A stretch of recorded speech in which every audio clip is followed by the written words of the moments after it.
What's going on? Live. Wow, we already got 6 people watching 5 seconds in. That's crazy. Hatmaker, what's going on, buddy? You and your dad watching? Welcome, Dad. Hope everybody's doing good. Oh, let's see here. Who else we got watching on here tonight? Billy Smith, what's going on, buddy? Good to see you guys. Excuse me while I hard day. Josh Taylor, Leland Luker. Did I say that right? Good to see you guys on here. Got 16 watching. Always impressing me how quick everything pops up on here. We got so many loyal fans out there that watch us. Blows me away. Woodrow Smith, how you doing, buddy? Andrew Sheets. James Ratliff, what's going on, buddy? Oh. Well, I think we're going to have a pretty interesting live video for you guys tonight. I'm actually going to do a little bit of show and tell. Don't know if many of you know this or not, but I actually do a lot of, or I try to collect a lot of old coon hunting gear. And recently I made a purchase from one of our subscribers on here that a bunch of old coon hunting lights and stuff like that. So we're going to do a little show and tell tonight, show those off, and kind of thought we'd switch it up from the normal Q&A and training questions and all that stuff. So, well, I'll get into that in a few minutes. I got a few things I want to talk about with you guys first. Stevie May, what's up, buddy? West Limax, what's up? Hatmaker, I ain't late. Nose the grind, you ain't out there hunting in this snowy weather. Excuse me, guys. Cam Curtis, hey, on time. Bassett Creek, what's going on? Travis Taylor, Beast Mode, there he is. James McKinley, what's going on? Yeah, I see you Walker days, bud. Sorry, guys, I hadn't put up any videos really this past week. I put up one that I'd scheduled to post a little while back, but I hadn't even been hunting this week. I actually come down with a flu, and I'm telling you, that flu really kicked my butt. I missed some days of work. Still haven't got my energy level back. Still got sinus issues going on in my head. Got a cough. But anyway, we're back at it. Miss Nightlife. Hey, baby. Billy Smith. Yes, it is rain here, and it's actually sleeting and stuff. We got the ice hanging on the trees right now where I live, Western North Carolina. Wagner Moore. Yep, Alan Borkin, appreciate it, buddy. Yeah, we're doing pretty good. Like I said, just getting over the whole flu thing. Got a couple things I want to go through. First off, got this awesome thing in the mail today. Well, actually, I think I got this. I don't go to my post office every single day to my personal post office. Got this thank you card, and I got it from the Norway Coon Hunters, I think, Association Youth Group. They sent me this picture right here. And I don't know if y'all can see it, that little boy right there, tip of my finger. His name is Hunter. He's actually a guy that we sponsor a little bit. Anyway, everyone in this picture is youth. They've been competing in the South Carolina State Youth Hunt down there. And they sent me a little bit of thank you card. I'll go ahead and read it out to you guys. I thought this was really sweet. These guys sent this. Is that the kids had such a good time at the youth hunt. We all wanted to say thank you. From the Norway Coon Hunters Association. So that right there was really sweet. I really appreciate that. I want to let you guys know I did get your wonderful picture, and I got your card, and I got hanging up down here on my workbench. So if any of you guys ever want to send me anything, care package or letters or anything like that, you can send it to Nightlife Kennel, P.O. Box 187, Flat Rock, North Carolina 28731. I'm going to try to start checking my P.O. Box a little more often, you guys, so in case you do send something in, I'll get it. I'm not sure how long, probably been there a week or so maybe, but got that out, so I appreciate that. Also, let's see, we got 50 watching. Wow, that's impressive. Cody Mathis, what's going on? Robert Rowland. Bud Moore just got in from hunting. Robert Adams, there he is. How you doing, buddy? Old Kentucky Cooner on there, so he's got the sickness too. Not sure if it's flu or not, but it's put me down. Ronnie Hill. Yeah, Cody there, I'll tell you, man, that flu, I got it when I was down there in Mississippi. I guess shaking hands with all them people.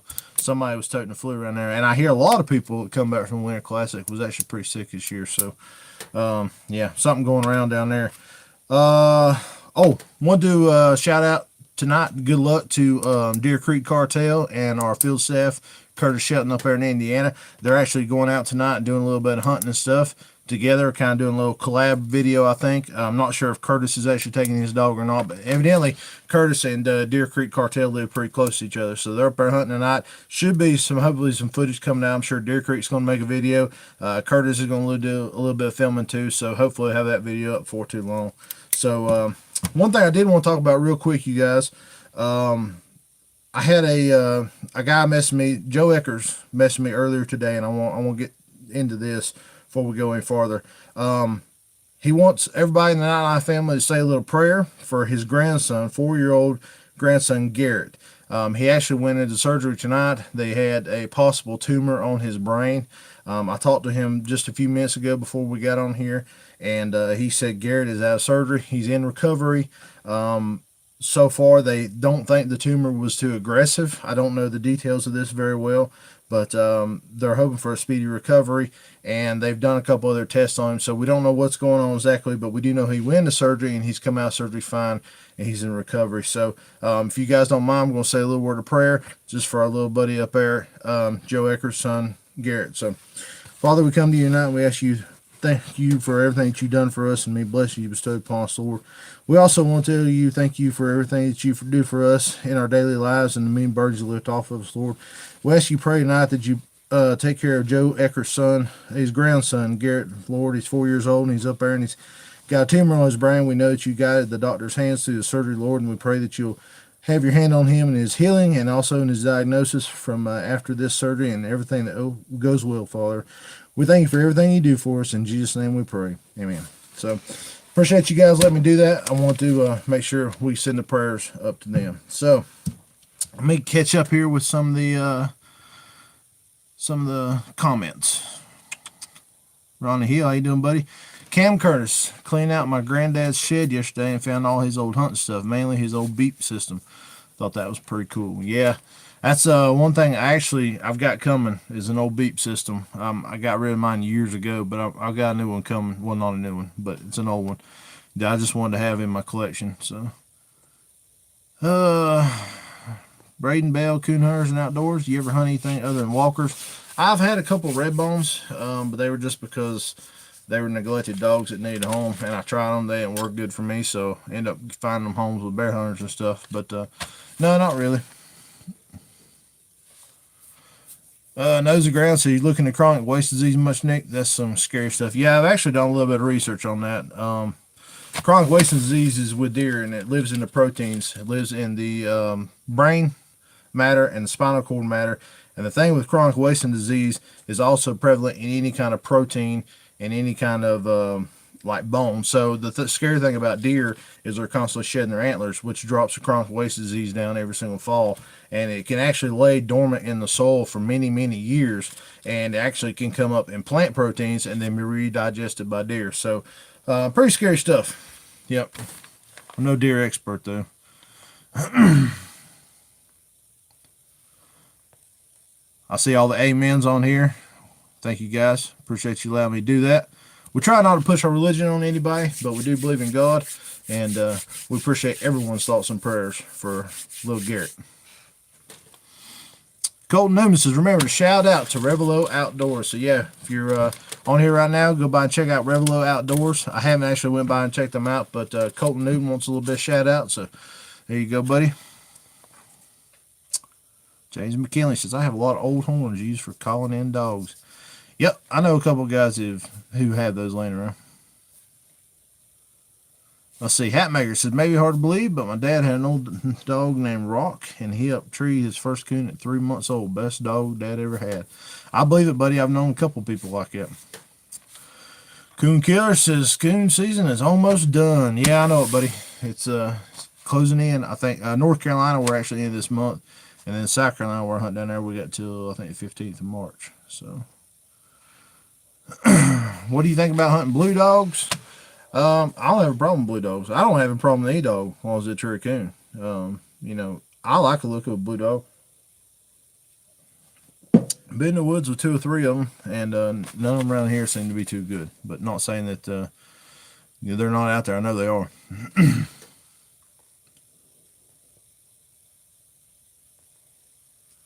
All right, guys. Well, I want to get into what we're going to talk about tonight. I've got a big pretty big collection here of stuff, so it's going to take a while to go through it, but I thought you guys might like this stuff and think this is really cool. I am no, little disclaimer, I am no expert on this stuff. Some of this stuff I personally owned and used, and some of this stuff is way before me. So, by all means, if you see something on here and you have some kind of experience with it, or you know more about it than I do, comment in the comment section below your experiences with it. But I'll go ahead and start out with some of the oldest stuff that I can pick out of them here. And when I get done, I've got one. All right, I think we're back. If you guys are watching me and you got me back here, comment yes, so I know that we are back live. Yes. Okay, good. Guys, if I lose you again, just hold tight. It gives me the opportunity to try to resume my live feed, and I always do that. So, appreciate it, guys. All right, so like I said, I'm not an expert on any of this stuff. Some of it I have used, a lot of it I've never used. So, but anyway, just by guesstimating on some of the oldest stuff, I was going to start with the oldest and kind of work my way up into the newer stuff. One of the first things that I ever started collecting is these right here. I know a lot of you guys up in mining country know what this is. This right here is a carbide light. Not super familiar with exactly how these things work, but I know there was some kind of rock or some kind of mineral that fit in here, and then you put water in this top right here, and it would drip water on the rock, which caused like a fume, and then you would light it right here, and that is what would put off the light. So I've never seen one of these working in person, but I absolutely love the idea of this, and I would love to get my hands or at least see one of these working. I don't even know if you can get the stuff that goes in the bottom of these anymore. So some of you guys watching this, you got experience with this, or granddad did back in the mines or whatever, comment, what exactly went into these, and can you still get that stuff? That'd be interesting to know. So, but I just love the looks of this stuff. I guess this is all brass. I mean, every bit of it works. I guess this right here had some kind of do with the dial on top. Probably regulated how much water dripped on that, or how that worked. I'm not sure. James Ratliff says you can still find the carbide. That's really cool. I'd like to have some of that. But I notice a lot of these, when you find them in antique stores and stuff, this shield right here is either beat all to pieces or completely missing. So to have this one, I assume this was like a striker. That's really cool. I don't know. Just really love this. I've tried to buy 3 or 4 other of these, and every time I look at them, none of them are in as good shape as this one right here. So this is the only one I got right now. Well, I'll take that back. I actually bought this one from Ratliff the other day, down at Winter Classic. Now this one right here is actually plastic. It's not brass like this one right here. But you can tell this is like new condition. I don't think this has ever been used. The reflector on that thing is really cool. It's in great shape. Still got the striker on here. Of course, all this up here is plastic. But I don't know. It's really cool. I would really love to see that in operation. It's got some kind of dust in there, so maybe that's maybe that was some of the carbide in there. Oh, Stevie May says you can put carbide in the bottom, which is a mineral. Fill the top with water. The dial controlled the brightness of the light. That's really cool. So you talk about that dial right there. I guess that allowed the fumes to come up. And that's how you dialed in the brightness. That's really cool. All right, guys. Now, let's see. Hit a couple comments here. Yeah, Bud Moore says he's got some carbide. Maybe I can make a video. Yeah, it'd be cool. I'll tell you what. If anybody's got some carbide, I don't know if it's legal to ship that or not. But I would love to have some, if that's legal. Now, I have to check into that. I don't know the details on that. But if somebody's got some, wants to send some to me, P.O. Box 187, Nightlife Kennel, P.O. Box 187, Flat Rock, North Carolina, 28731. I'd appreciate it. Cody says that was what Jerry Clara was talking about, his Knock Him Out John story. That's it. That's a carbide light right there. That's what they was using. Casey Thomas says, my papa used to go to West Virginia years ago when he was alive. He loved it up there, but I'm pretty sure he does not know much about those lights. Somebody's asking about Walker Days. Yes, Walker Days is this coming weekend. Starts Thursday and be going on through Saturday. It is Union, South Carolina. Nose of the Ground's asking if it's indoors. Part of it is indoors. They got two big indoor vendor barns, and then they have sections of it that are outside as well. A lot of guys are selling used equipment, dogs and stuff. They'll be outside. Nightlife Kennel will have a booth there. I've got a whole brand new shipment of hats coming in, picking up tomorrow. We've got hoodies, decals. We're also, we picked up, we're a dealer for Dakota Lights now, so I'm going to have some of the Dakota Lights on the bench. We'll have Nightlife booth set up there. Miss Nightlife's going to help me with that, and I'm also going to be right beside at the Sport Dog booth as usual. So make sure you guys come on down there and see us. If you're in Union, South Carolina this weekend, come by and meet us. We love meeting our fans. Colton says you should make a video with Kentucky Cooner. I'm all down for it. We'll see if we can't make that happen one day. I was supposed to do a lot of traveling this year and didn't get to do any of it. I was even supposed to get back up there and make videos with Big Dog Lights. So, I don't know. If I can get a chance to make it, I will. Nick Bowe, can't wait for Walker Days. Hoping to pick me up my first coon dog. Nick, by the way, your sticker come back. I had the wrong address on that. I just resent that out today, and I got a tracking information for you if you need it. So, email me after this. All right, guys. My next light I want to show you guys is really cool. I've actually talked about this in one of my other live videos. This right here is a Winchester light. I don't know if you guys can read right there, but it says Winchester on the side. It takes D batteries. It's got a little thing right here where you could actually clip the handheld on the side of it here. It's got a switch right here, and what I have researched online, went around and googled it and everything whatnot, this is ranging in the 1930s, which I thought was really awesome. I put some D batteries in there. See if I can get it to come on. You have to shake it sometimes. There it was. I don't know if y'all seen that. But anyway, it does work. I just need to get in there and fiddle with the contact points on it a little bit. But I thought this was really cool. This reminded me of something old grandpas would have had or whatever, you know, back before, I guess, you got out of the carbide light area. It's got a band on it right here. I don't dare pull on this thing because this thing is super fragile. But just got like a little bit of fragile clip right here to put it on, go around your head. Just, this thing seems so delicate to me. I cannot believe, you know, guys were out there hunting with this type of stuff and this thing lasted as long as it did. I've even found brochures and pamphlets online where, you know, like the Boy Scouts got these quite often and stuff too. So to find one from the 1930s in this good a shape just absolutely blows me away. And the fact that Winchester made it, that's cool. I didn't even know Winchester made stuff like this. So that's one of my favorite ones right there. Catch up on a couple of comments. Southernland Kennel, what's going on, buddy? Yeah, Stevie, I'm supposed to get up to Kentucky and hunt with him, too.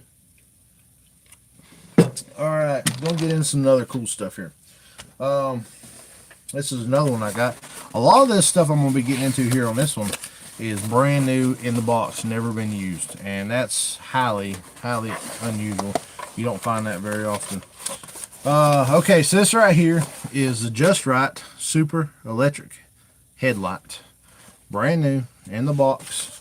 Well, I took it out of the box, but anyway, as you can tell, this thing's in pristine condition. Still got all the paint on it. It's got these little right here belt loops for you to put it on your belt. I guess that thing takes like a big 6-volt battery, and this has got a big headlamp on it as well. It's kind of real similar strap as the Winchester does. I don't know exactly what the date era is for this. Got a little bit toggle switch on here. I wouldn't dare put a battery in this thing because I'd be afraid it would tear it up. But I mean, this thing's even still got the sticker right here, whatever that is. I can't even read that writing. Underwriter Lab Inc. listed, something to do with the patent on it. But that's really cool. This is brand new, Just Right, made in the USA. Paint's still in great condition.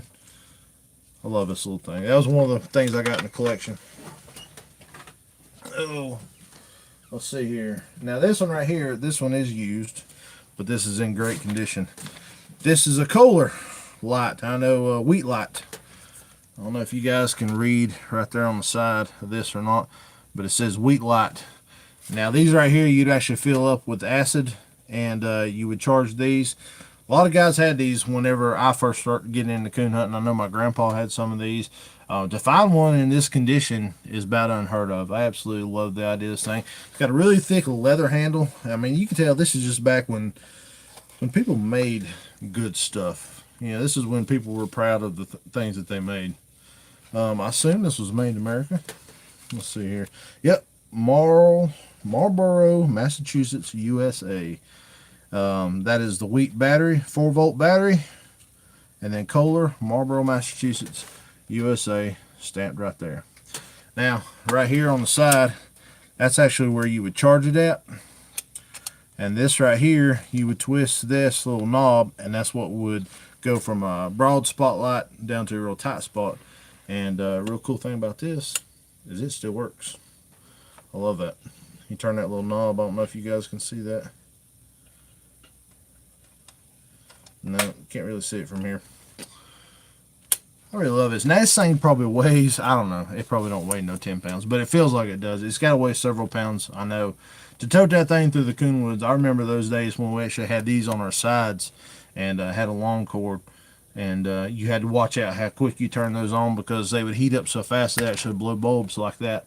So I don't know, love this thing. This is really cool, excellent shape. One of my favorite pieces right here.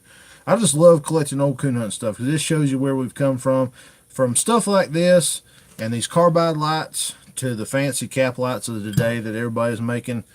It blows me away, and where we're going to be 10 years from now in coon hunting light technology, who knows? I mean, we're going to have the smallest, little tiniest lights that putting out massive amounts of power. So, I love this thing. Sorry guys if you see me playing. I don't know if you can see that right there inside. That's how you would focus the beam down. So, really cool light. I love that. Oh, let's see what some of the comments are saying.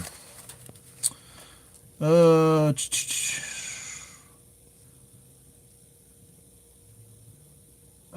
see. Billy Smith says, how much are the dogs at Walker Days? Man, they're going to vary. You're going to find $100 dogs, and you're going to find several $1,000 dogs. So, yeah, good luck with that. I mean, it's going to vary, buddy. How's the hunting down there in North Carolina? All top deer, turkey, the whole 9 yards. Yeah, coon hunting is hard to come by because our land is getting developed up so bad, and populations are thin. Deer, depending on where you go, deer's pretty decent in my area. East Coast is pretty good. If you're looking for a place to bear hunt anywhere in North Carolina, we got more bear than we do squirrels. See, Ronnie Hill said my grandpa had one of those lights from the 1930s. I love that. That's so cool. Steve May said I hunted with an old wheat light for a long time when I first started. Yeah, I got another one I'm going to show you guys here in a minute. Probably real similar to what you're talking about, Stevie. Joseph Rains, what is the big dog Genesis going for at Walker Days? They should be around $300 if you can find somebody who's got them. They're kind of hard to find right now. Matt with Big Dog got behind on orders because he hurt his hand. So, but if you find them, should be $300. That's what the standard manufacturer price is. Where'd you get all this stuff? James Ratcliffe on here. I think that's who it was, right? I actually bought a lot of this stuff from him down at Winter Classic in Mississippi, Batesville, Mississippi, and then some of this stuff I've actually collected over the years. Just had to go do some antiquing with the lady and come across them and picked up a piece here and there. So, distilled water keeps it up to the field line. Yep. Case and Thomas, what do you do for a living? Well, I actually go on with my father, builds tree and landscaping. We do landscaping, tree service, and light grading and stuff like that. And of course, Nightlife Kennel, got a business doing that. And then I owned Nick's Groundworks, lawn landscape, for about 14 years. Stevie says, yeah, I had to carry extra bulbs when I hunted one. Oh yeah, I always had to add extra bulbs. Nose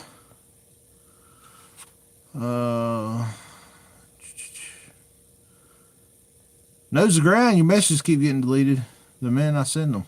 You got a virus. Alright, show you next thing. Now we've been talking about the wheat lights. This is about where I come into coon hunting at. And I think, a lot of you guys up in my age, you old men of my age, this right here is really awesome. Now this right here is one of the wheat lights, and this is the belt light version. It's got the long cord, got the bulb. The battery is just like the one that we showed just a little minute ago. Cool part about this one is this one still got the original box. says Kohler. And on the inside, I gotta be really careful with all this stuff. It still has all the original paperwork. Let's see, what is this one right here? This talks about the limited warranty. Kohler Manufacturing Company hereby extends a limited warranty against defects, workmanship, material, and manufacture of this product for a period of 1 year from the date of purchase. Dang. I was hoping it had lifetime warranty. So, yep, that's the repair policy.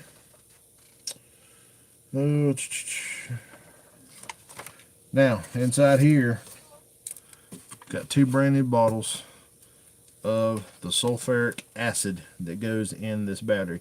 So this light right here has never had the acid or the water put in it. It has never been used. This is brand new in the box, or new old stock as they call that. Right here's the acid to prove it. Also in the box here, let's see, we got another piece of paper. This right here talks about water only after charging. It's got clean instructions, bulb and lens replacement, all the hardware on there. And on the back right here, it's got some more stuff about the Kohler lights. Weak cap light instructions. This is a Mark II Series 5100 and Mark, let's see, which one is this? It's a 4-volt battery. Can you believe how big a 4-volt battery is now? I mean, compared to where they are now, that's massive. I know you guys are probably used to seeing that stuff. A lot of us home with that. That's all that's in that box. But I really thought this was really cool. I mean, you're not going to find these brand new in the box. Never been used before like this. And I mean, it's still got the acid that come with it. 2 bottles. Never been used. Never been put in there. Got them taped up real good. Appreciate that, Rattler. Gonna put this back in the box. Now, for you kids out there that have never seen one of these, you need to get your hands on one, because if you ever have to carry one of these through the woods, you're not going to complain about the headlamps that you got to wear these days. This right here weighs a ton. But back in the day when we was running them, we thought these were the top-notch stuff. I want to show you guys too. I actually got the charger that comes with it. Brand new charger. Of course, it's never been used either. You guys remember this right here? You actually hook the head on this right here, and that's what would charge the light. Click it on. It's got a little meter right here, let you know how it's doing on a charge. Never been used. Ain't that cool? Can you believe the charger for the lights back in the day way more than the whole cap lights that we wear these days? I think it's just so awesome. Oh, let's see here. Ray Boys, what's going on, buddy? That's all right. Glad to see you. Knows the ground. It's his first time going to walk days. How much bigger is it than Saluda? Well, Saluda's just a, I don't know. It's just a parade for hippies and stuff. Union is actually coon dogs. There ain't gonna be no hippie antiques or, craft fair and all that junk. This is actually, there's gonna be hundreds of coon hunters there with tons of gear, tons of vendors. You need it and you looking for it, somebody there's gonna have it. If you're looking for a certain breed of dog, they're gonna have it there. A lot of guys trading and selling stuff. This doesn't compare at all to Saluda Coon Dog Days. Saluda Coon Dog Days is not about coon dogs. This is about coon dogs. So you're gonna enjoy it. He's talking about Walker Days in Union, South Carolina, coming up this weekend. What's up, Big Country? I remember you, buddy.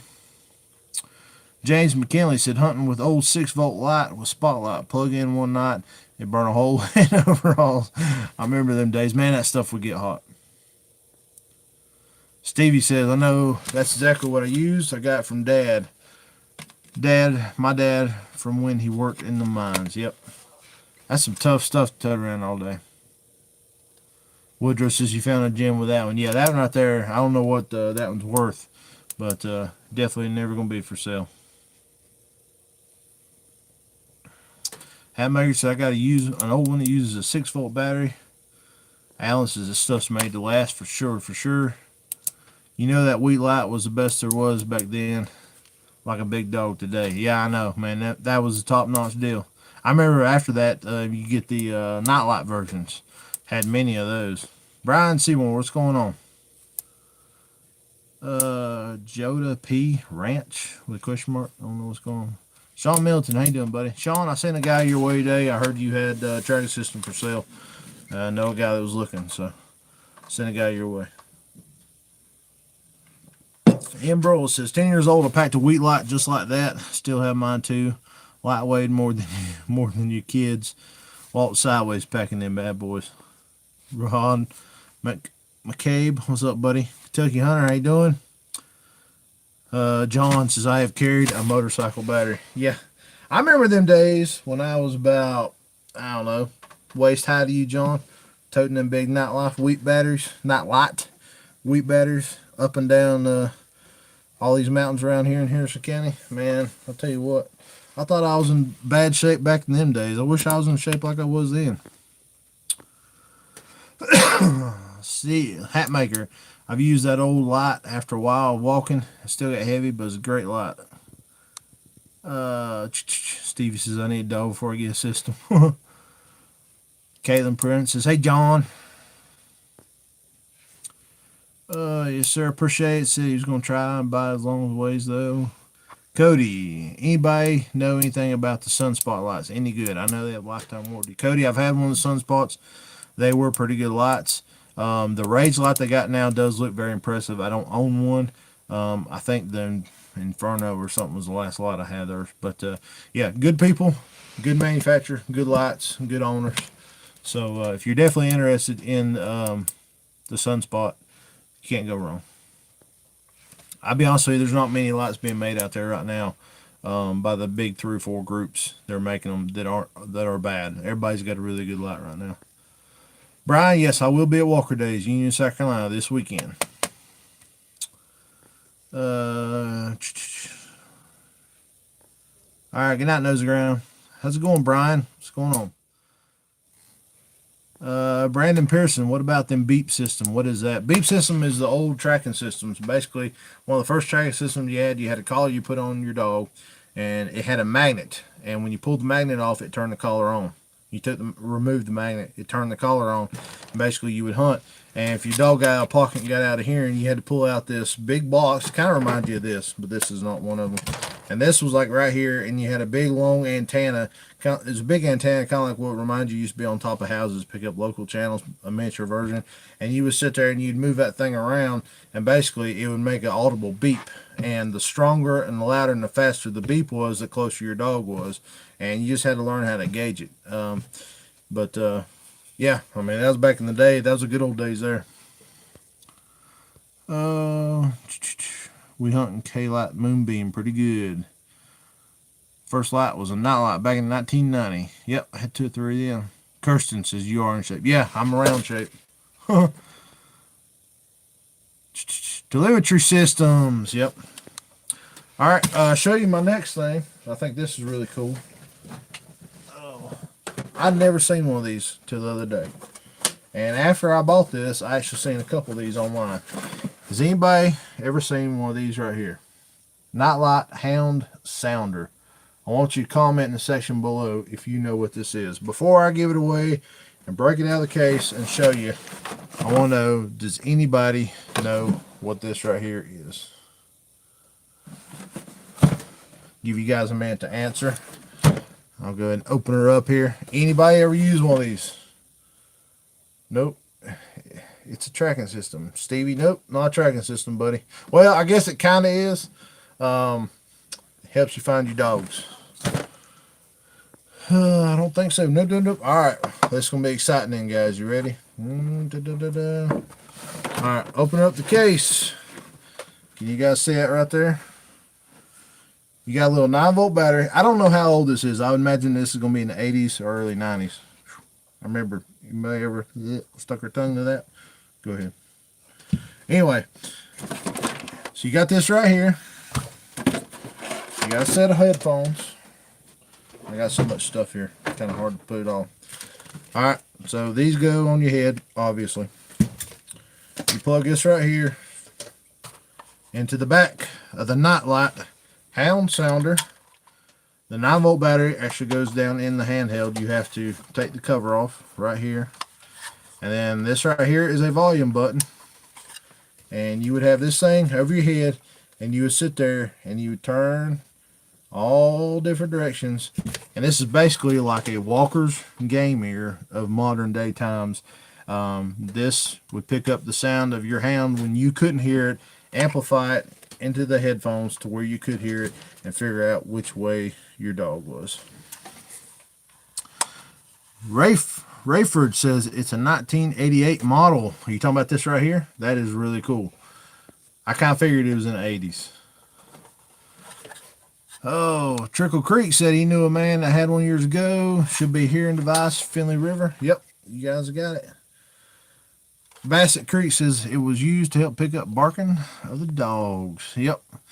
I think this is really cool. Now, the cool thing about this is this thing should still work. I've yet to put a battery in it, but the next time I go hunting, I'm actually going to put this on, and I'm going to hold this right here up to the camera, and I'm going to see how much does this actually improve your hearing. I think that would be really cool to do. Is this, you know, did it work? You guys have had any experience with this right here? I mean, was it impressive? Did it help out quite a bit?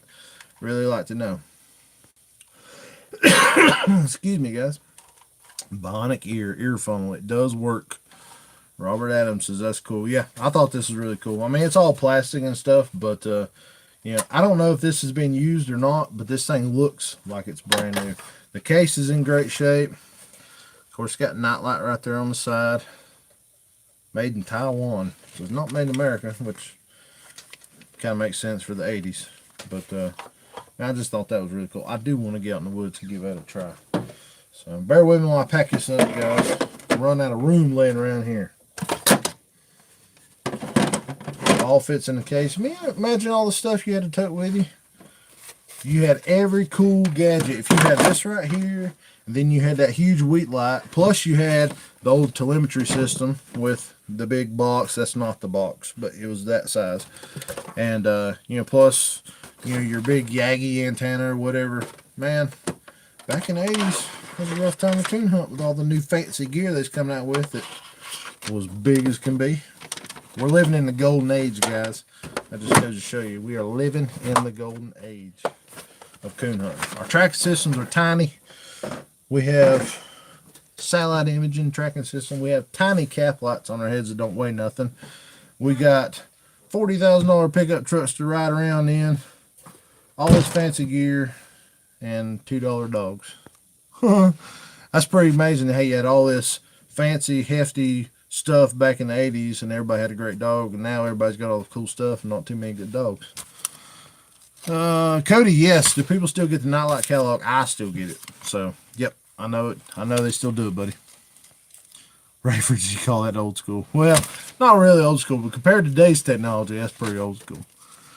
Saw him in catalog when I was a kid. 45 away from my goal. Skylar Heimer's Outdoors. Go check them out here on YouTube. Hatmaker said when his dad started hunting, he used a little lantern. Yeah, I've got some old lanterns. I was going to bring them to show them. I figured you guys had all seen those before. Let's see. Trickle Creek says when Quick Track came out with close medium and long range switch, we thought we had something. Coon Killer says, I see you hunting the swamp now. Yeah, well, a little bit. We've been down there a few times, South Carolina, hitting the swamps, but I haven't been down there in a couple of weeks, honestly. Good old hounds in Texas, 39 away from my goal. The Outdoors channel. Hey, Nick, long-time viewer. Hey, buddy, I appreciate your support. Man, we got 91 people watching. From what I'm saying, we got 30 likes. If you guys will reach up there and hit that thumbs up button, like this video, I would greatly appreciate it. Now, I got 2 more items I want to show you guys. I've got more than that, but I don't want to get into every little tiny thing. This right here is another really cool item. This is new in the box. This has never, from what I can tell looking at, it's never been used. Now, you guys know what that is. Old Tritronics. I want to know if you guys can tell me the age on this, because I don't know the age on this one right here. I imagine 90s or 80s. What I'm imagining. But this right here is really cool. I'm really impressed with this. First off, let's see here.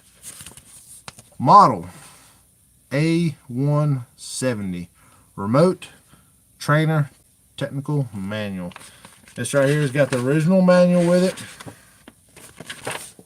This thing's really cool. I'm trying to get a date on this. 1985. Here we go.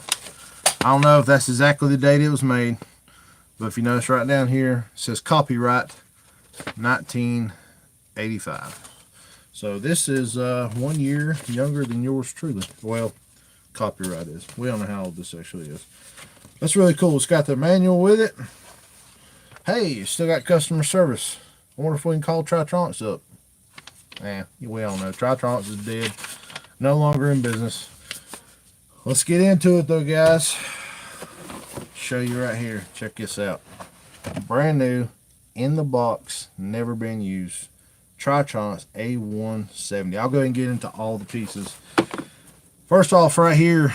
Now, I never used one of these systems, so I don't know everything about it, but it had this little bitty pouch. And inside of here, I had this thing right here. I assume this is, it's got a hex nut. I guess this is to remove your prongs and change your prongs with it. Let's see here. Trying kind of hard to get all this stuff out. Got a whole new little packet of prongs, never been used. And now, this is where I need you guys' help at.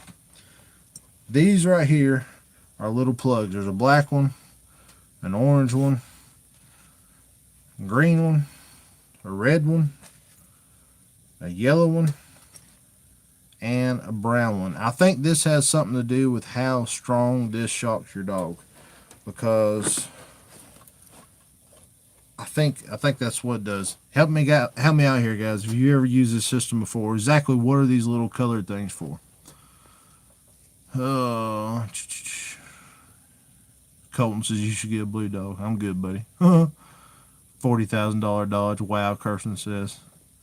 Yeah, and that's for a used one. Big money, drive good truck. Oh, I got in the shed. John, you got one. Which one you got in the shed, John? You got one of them sound hounders, or you got one of these Tritronics? Revelo, how you doing, buddy? Good to see you. Sean, yes, I will have merch down at Walker Days.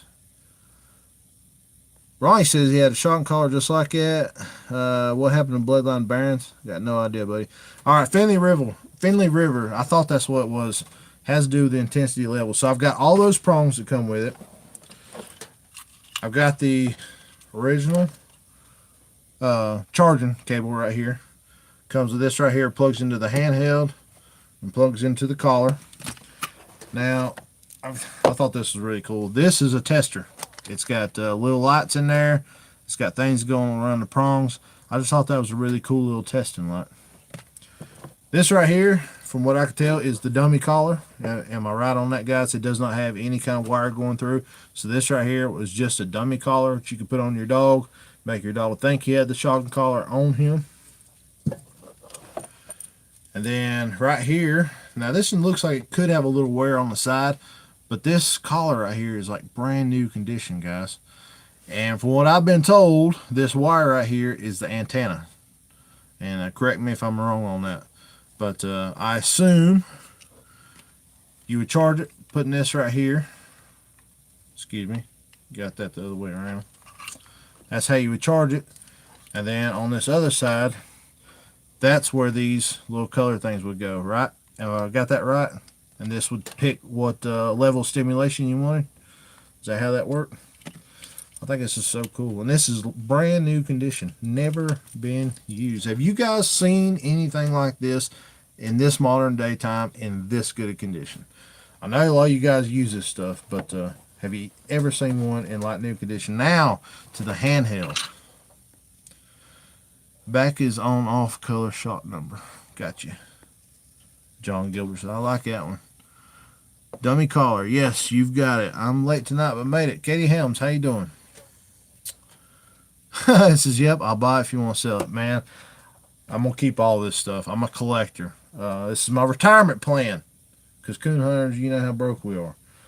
All right, on to the receiver. Check this thing out. How simple and easy to use was this? One button. light him up.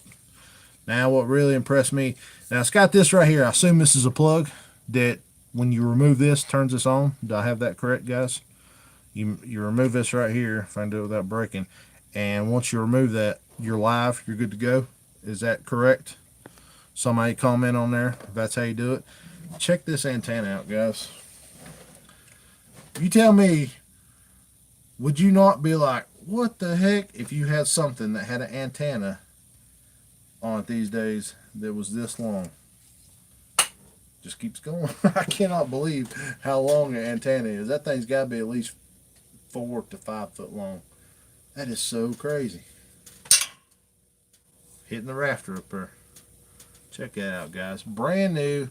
Antenna's not broke. I mean, it's old, but it's brand new condition. Ain't that so cool? I just love this thing right here. I absolutely love that. Man, if you had to walk around with something like that in the woods to shock your dog nowadays, you wouldn't know what to do with yourself. That thing would be broke in a heartbeat if I had to use it, because I know how bad I am with stuff.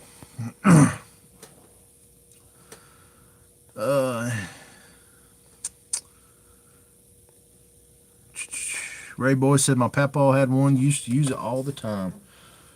Man, I just love this. This is so cool. So I guess that right there is what turns it on and off. So you put that in there, that would turn it off, I would assume. Is that correct? And save your battery. So there's that one there, guys. I just think that's so cool. Have you ever seen one of these recently in this good a condition? I would like to see this in use. Maybe if some of you guys got a dog that needs a good correcting, let me know. Work out a little trial video. Give that stuff a try. I think it's so cool. This is definitely one of the prized possessions in the new collection. Hatmaker says you should do a video using some of the old gear on one of your dogs, like hunting with it. Yeah, that'd be cool. Well, I'm gonna pack this right here up, and I do got some new stuff. I got one more thing I want to show you. Everybody's saying yes, that is how you turn it off. So you got this little pouch. I mean, I can't believe it's even got this tiny pouch that come with it. Like, this hasn't been lost. And all these pieces. I mean, I don't know if you guys can see that, but I mean, I assume there's 1, 2, 3, 4, 5, 6 pieces of that. Is that common? Was there more? Or 6 about what it come with? You guys have used these in the past, let me know. Got the little wrench. Man, it's got everything with it. I absolutely love that. And it's got the case. Lock it down. So, Tritronics no longer in business. Oh, about forgot to put my. Even got the manual with it.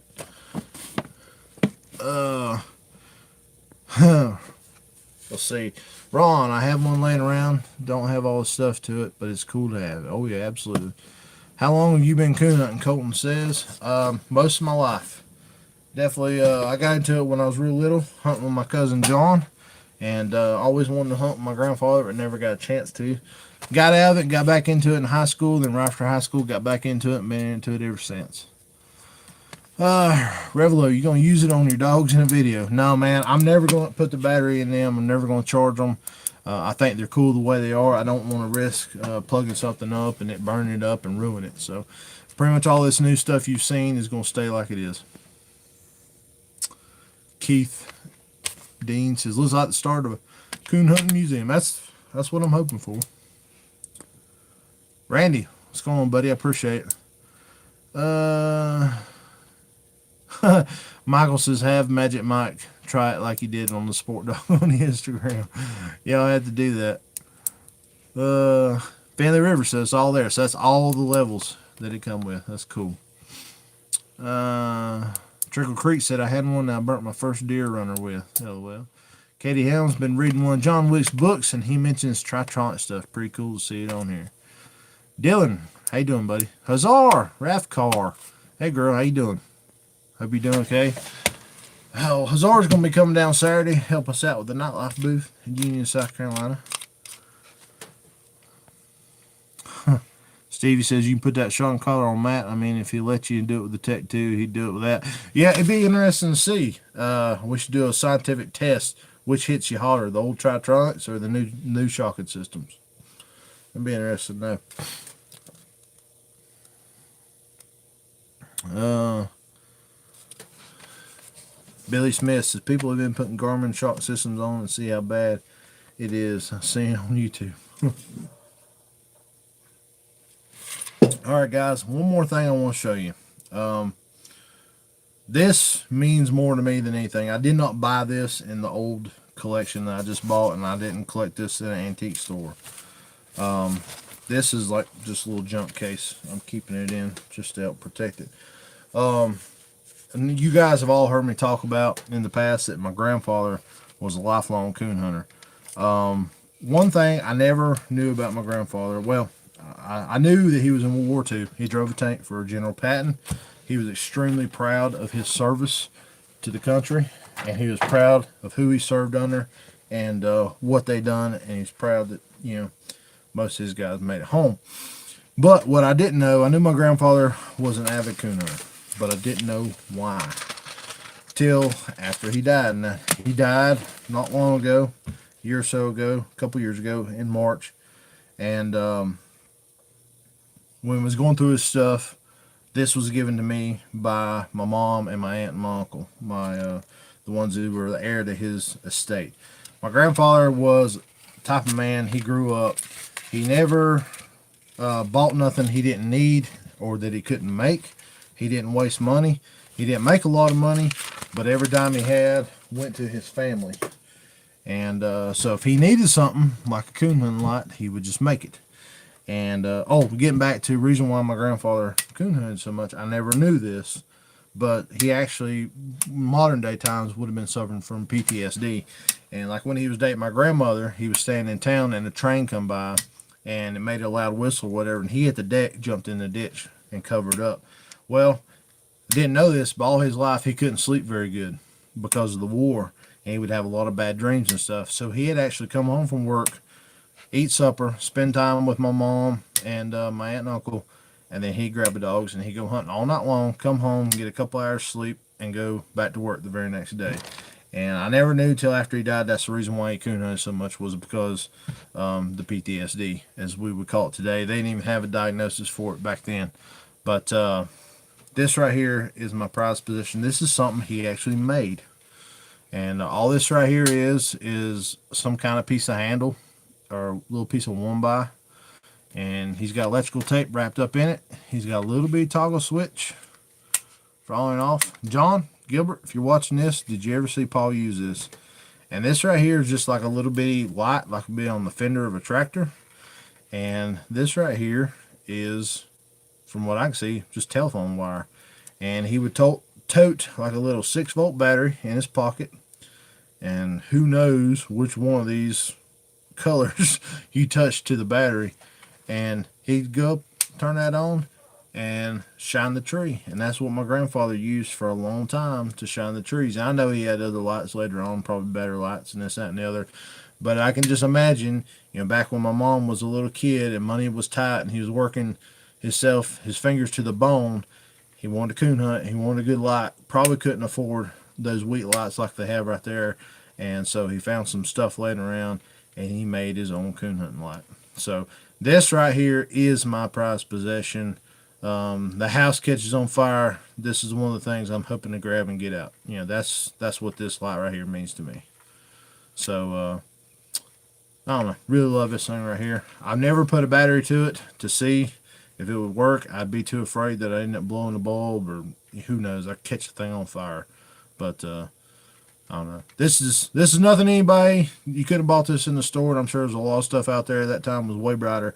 But this right here is a cool thing. This is my prized piece to my collection right here. So I love that. That's so cool. Let me catch up.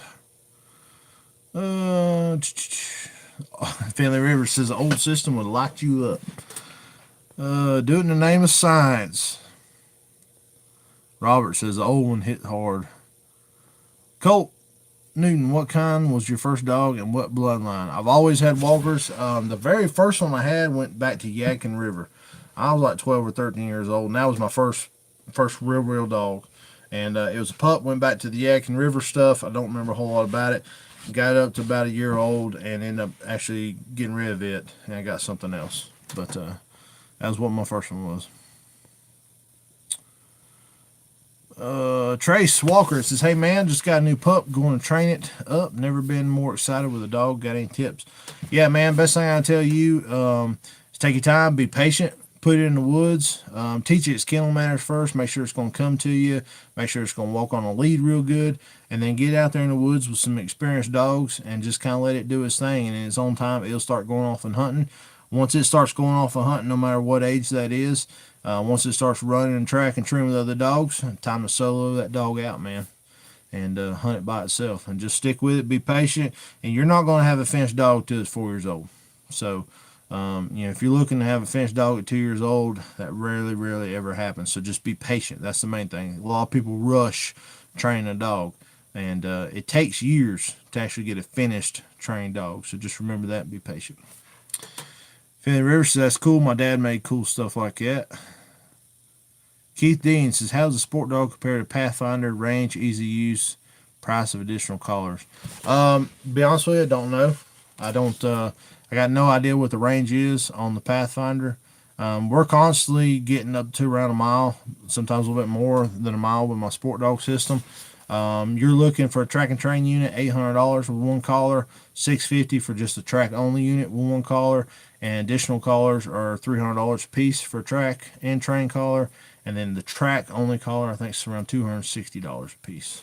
So now, as far as the Pathfinders, range, easy use, I'm not sure. They look really easy to use because they're on your phone. But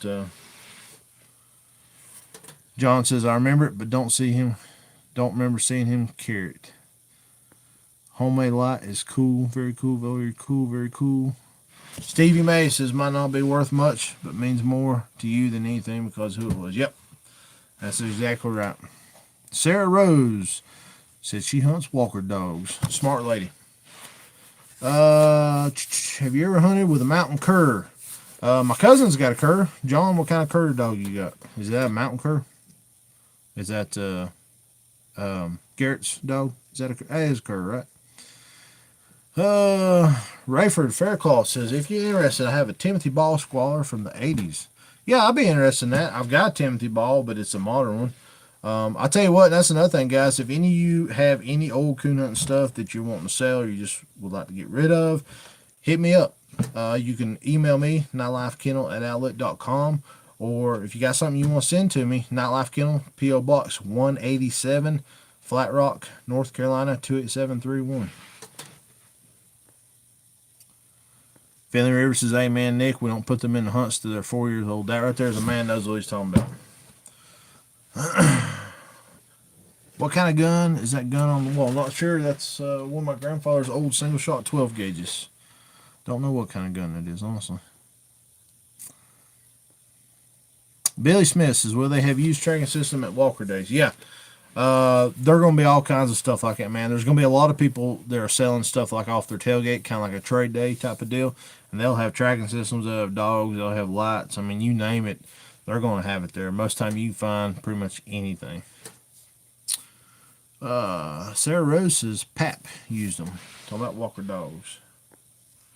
Yep, John Gilbert says, "My cousin Garrett, he has a mountain cur. It's a very hot-nosed dog." I guess hot-nosed breed in general. Curs are impressive dogs. They really are. The only thing I can't get across from a cur I really like is I want that sound of the hound. I want a dog that sounds like a hound. But I'm telling you right now, if you're looking for a smart dog that's got good game sense, there's nothing wrong with a cur. Wagner Moore says, "How old was your oldest dog?" Well, my oldest dog actually just died last year. His name was Jug. He was 13 years old when he died. And unfortunately, he died here at the house. I was kind of hoping he was going to pass away underneath the tree somewhere.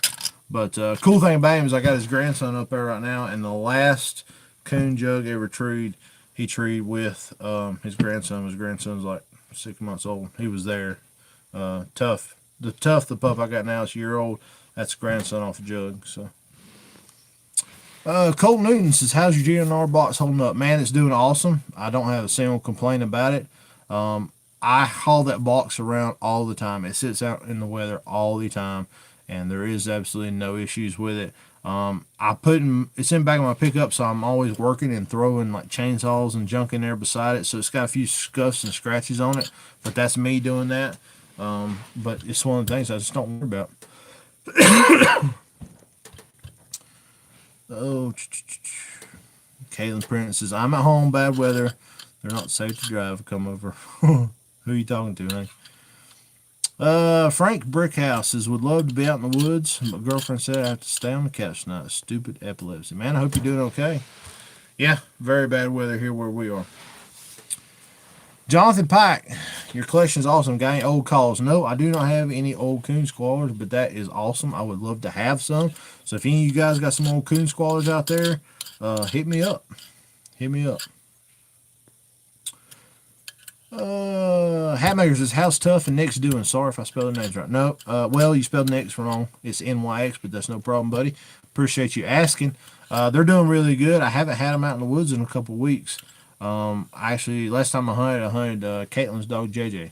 But Nick's is striking and running track, and she's a little unsure on tree. Tough actually started treeing the last time I took him out. And but then he rolled over and started face barking, so we had to work on that with him. But the fact he did open up just a little bit right before the tree, and then Alan got on the tree, I did see him get on it, smell, and open up. I was happy with that. So they're both right at a year old, and I have not had a chance to hunt those dogs like I would like to and like I should. So they'd probably be doing a lot better if I had somewhere to hunt.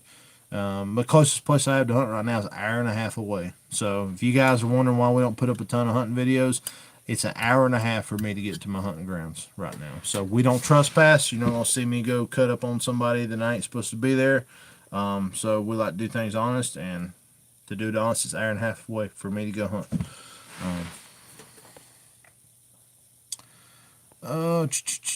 Jonathan Hunt says, have a black and tan. Take them out one time does good. Take them out again, won't leave my feet. How old, buddy? Hazar asked where I was. Ronnie Hill says, what can, if you got a dog that hasn't been hunted in 2 years, that's 9 years old, what can you do? I guess you're asking, man. I put him in the woods. Give him a shot. Try him out. Wagner Morse, my oldest dog, is 16. Man, that's cool. Does your 16-year-old still get to hunt? Does he got, good nose about him? Rayford Faircloth, do you sell the 21 volt K-Light bell light? Yes, pretty much any light that K-Light sells, we do. We sell as well. I don't have any in stock, but I can get you one. So if you're interested, Rayford, email me, nightlifekennel@outlook.com. I will help you out. Cody, how far are you from Brevard? I'm about 15 minutes, buddy. James McKinley, the CB radio was revolutionary to us. We had a lot of hunters in our areas who would help keep up with dogs. Yep, I remember them days. Used to ride around coon hunting with John. Had the old CB radio going in the truck. And the good old days. Man, even when I was in high school, nobody had CB radios but 2 or 3 of us guys in school. We had them in our trucks. And it was as stupid as same just because that's when cell phones come out. And here, everybody was touching around a cell phone. We still had CB radios. And we thought it was cool.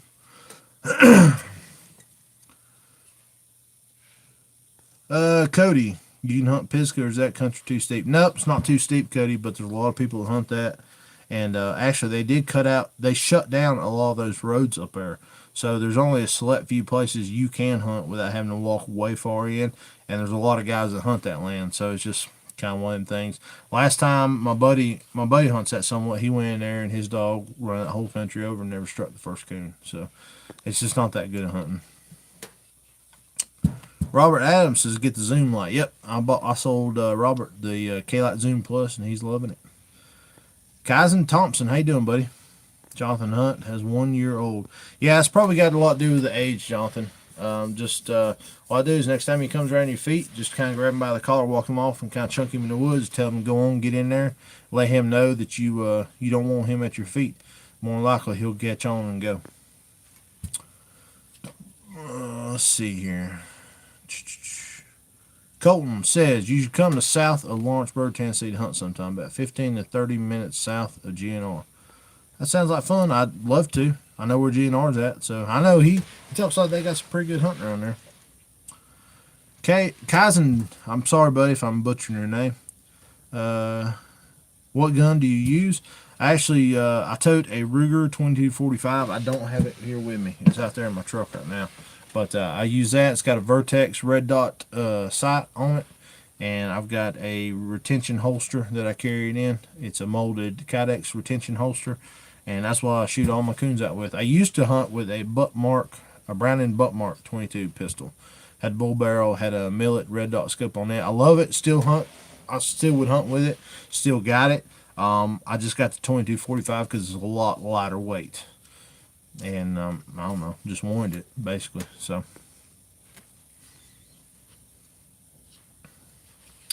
Leland Luker says they shut those roads down every year. Yep, make it harder on us hunters to get in there and enjoy the woods that we pay for. James Ratliff, is that all the old stuff? Yeah, I mean, I've got a couple other things. If you guys want to see them, got a couple things. There's nothing else too impressive. Oh, this is something I know absolutely nothing about. And Ratliff was showing me, talking to me about it. Have you guys ever had any experience with the Boatman lights?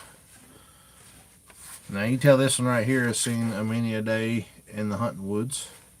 This is really cool. This is a belt light, but it's not a belt light like you think. This right here is the battery pack, and I assume feels pretty lightweight. I guess you put some kind of battery in here. Is that right? And then flip this over. Now you got your off, your low, medium, and high. Your on and off switch right here. And that right there is where you would charge it at. So this thing's really cool. This has got a lot of patina on it. You can tell this right here has been rubbing up on somebody's side many a time. Many a time. I guess it'd go like that right there. You reach down. That's why the numbers are upside down. When you look down at it, you'd be able to see that and operate that. This is called a Billy Boatman. Is that what that was called? This is really cool light. I wonder what the age is on this. Anybody got any clue what the age is on this? The light is built into this. Anybody got any idea what the age is on something like that? I'm gonna say 80s, early 90s. Bill Boatman cap light. Oh, let's see here. And this right here is the charger for one of those wheat lights we was talking about earlier. I think actually goes to this one. This was your charger right here. You'd actually take this right here and plug it into the side right there. Ain't that cool? That's the charger for that. Looks like it's in brand new condition. Oh. Let's see.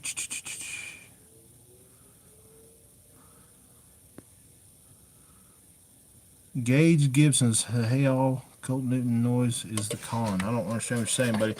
Robert Adams says "Cool light." Finley Rivers says my cousin has a Boatman. It's junk. I think it's 70s model. Got you. Bill Boatman was the first shocking collar dealer. James says Wagner says whenever we take her out, she trees coons and possums. Yep. I'll tell you can break that possum thing though. In fact, she's treeing's pretty good. But yeah, need to work on that possum thing.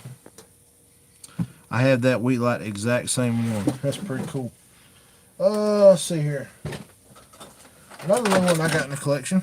I don't know much about this one. This is a Just Right as well.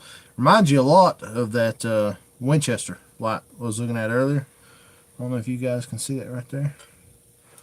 Got the headlamp right here. Of course, you used to have some kind of band real similar to the band that was, this right here is the Winchester light, so I guess it had a similar band to it, but the band is missing. Now this is manufactured in Chicago, Illinois. It says right here's your on and off switch, and I don't know if you guys can read any of that in there. That's a really cool light. Now this one's definitely been used, but I wouldn't mind putting some batteries in this thing and just see whether this thing works or not. Don't say what it takes, but I imagine it would be D's. Looks real similar in size. Oh, let's see here. I think that about does it for my old stuff. Oh, I do have this. Now, this right here is non-American made, but I thought this was really cool. This is actually made in Hong Kong. I found this in an antique store a few years ago. Check this old thing out. I just like the fact that it's not copper. I don't think it is copper, but it looks like it. I mean, it could be. It's got a little bit of oxidation on it there. I don't know if you guys can see that. ABC, made in Hong Kong. That's really cool little light that I have. I got that hanging right here on my workbench. Stevie May says, what gun did you start out using? First thing I used to take with me was pellet gun, Red Ryder. Daisy, Red Ryder with compass and stuff. No, but seriously, that's what I had. And then we would tote 410s, and then went up to 22. Let's see, Ruger 22. Was that Ruger 22 rifle they got out? It's so popular. 1022. That's what it is. Wesley Blevins says, I'll take all the possums. Have a heyday trim, LOL. I tell you, sometimes I wish somebody with a good possum dog would come through my woods and clean out the possums. Billy Smith says, my walker ran a deer and have to drive to him and then gave it to a deer hunter. Gave the dog. That's a good idea. Get rid of him. Colton Newton says, have you ever used a shotgun to knock out coons? Yeah, back when I was in high school, I used to hunt with a boy. We called him Tater. He hunted with 12 gauge all the time, 12 gauge pump. And actually, I used to keep a 410 in my dog box. We got a lot of white pines around here where I live, and you'll tree in them sometimes, and you'll get the coon look at you like one time. Take out 410, commence cutting limbs out of the way, and peppering that coon's behind. You'll get him to look pretty quick. So yeah, still use one. Woody's Hangout. Hey, Nightlife, it's Cyrus. Changed the name, but I'm here for you. For old school gear, what's your favorite telemetry and how you navigate through the woods at night? What's going on, Cyrus? I tell you, one of my favorite telemetries, and they're not that old, but one thing I always really liked was the Tracker Maxima. Had that little bitty box that folded down with the two little antennas. I mean, the thing wasn't yay big, total, about that big around. And those seem to be pretty accurate from what I remember. We had the Classic, which only tracked 2 collars, and then we had the Maxima, which tracked every frequency there was out there. And I always really liked them because they were small, lightweight, and you could hook them up to a Yagi antenna. So if you ever wanted that longer range, you had that option. But they weren't so big and bulky to tote through the woods. And this is how you navigate through the woods at night. Well, nowadays we just use the GPS system. Back before then days, I followed my cousin John. Where he went, I went. But yeah, you learn, especially living here in the mountains. See, I will get turned around in a heartbeat down the swamp or on flat country. How you guys down in flat country can keep your bearing, I don't know. But I have a hard time doing it. And now up here in the mountains, you either walked up the hill of the Coon, so you got to walk down and go back, or vice versa. You just remember how many mountains you went over and how many ridges you cut across, and it's real easy navigating the mountains. You know your truck's either up a mountain or down a mountain. Pretty easy. So I find it real easy to navigate around here. But yeah, flatland really throws me for a loop sometimes. Caitlin Prince says, excuse me, you have a good possum dog. I don't have a good possum dog. Caitlin has a good possum dog. Old JJ clear the woods out possums. Or not JJ, excuse me. J-Bo will. J-Bo will clear the woods of possums. Finley River, you ever shot a coon out with slingshot? I learned from the best. Old Harry Lister. No, I have not, but I've heard about that. And one thing I have heard guys doing, and I was at a club when this happened, but I wasn't on the cast, was guys using the slingshot with them reflectors for deer hunting, sling them up in the tree, and then shine them with their light, make it look like there's coon's eyes. Colton says you got told on about that possum dog. Yeah, not my dog, but yeah. Billy Smith, do you like a black and tan dog? I love the looks of black and tan. My good dear friend that passed away this year, Tyrone, he had a ton of black and tans. And actually, my cousin John I used to hunt with, he had some black and tan and black tan cross dogs when I was little. So yeah, I hunt with black and tans a lot. Stevie May, you ever used a Marlin Model 60? My buddy that I used to hunt with in high school, that I was telling you about, Tater, he had a Marlin 60, and we took that a couple times. Yep. Finley River says follow the stars most nights. That's right. I tell you guys, that's one thing I did learn to do back in high school, and I advise anybody, if you're going to spend any time in the woods, you need to learn how to run a compass. I mean, they're not really that hard to do, but you need to spend some time, even if you have to pay and go take a course. If you don't have nobody around you to show you how to properly use a compass, how to do directions and bearings and take steps and all that mess. Azimuth, I think they call that, doing the azimuth.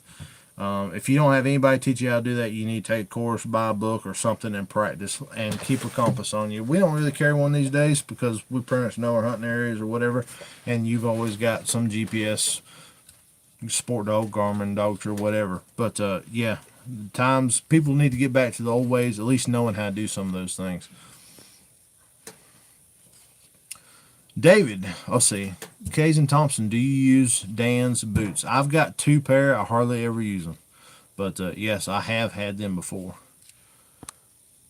Josh Taylor, learn your landmarkers. That's right. I try down the swamps. Time I walk into a tree and then walk around looking, find the coon.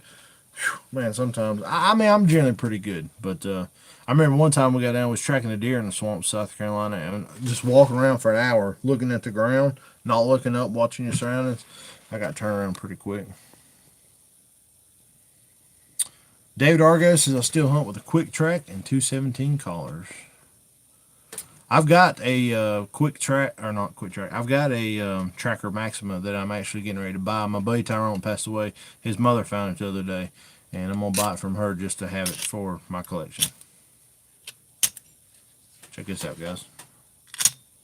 That's how you like them things. Ain't that cool?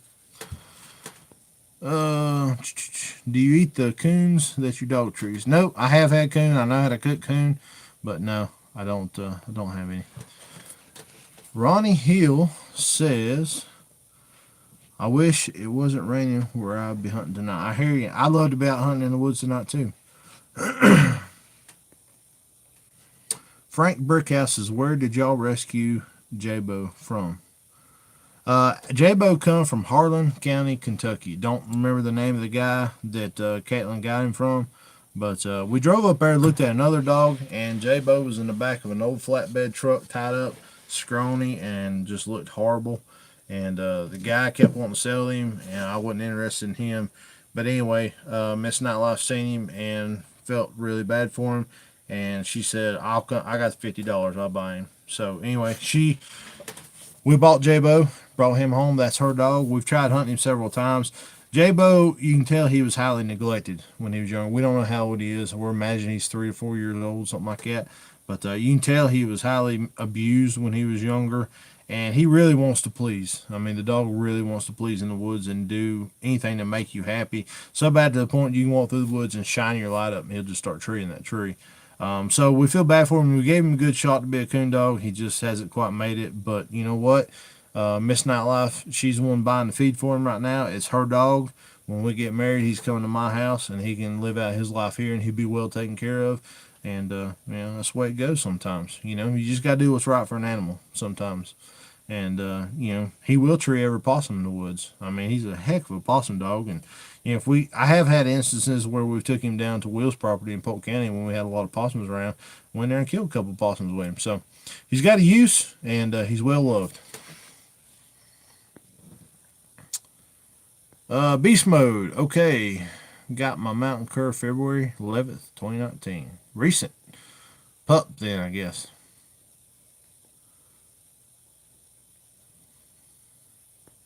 Yeah, Harlan, Kentucky. Harlan. Leyland Luker. Let's see. Hey guys, I need my moderators. Stevie, where you comment Harlan, I need you to look up there and take care of that. Look at the name on that guy. I don't like that. So moderators, if you can take care of that. Stevie, where you comment about Harlan. Take care of that guy for me. See, Leland says, see you, Nick. Hope the rest of your video goes good. Can't wait till the next one. Appreciate it, buddy. Stevie says, what do you do with the coons? Well, we give the hides away to some people to use for training, and then we got some folks that actually do eat them down in South Carolina. Kaizen Thompson, what gun is that behind you on the wall? Single shot 12 gauge was my grandfather's. I don't know what brand it is.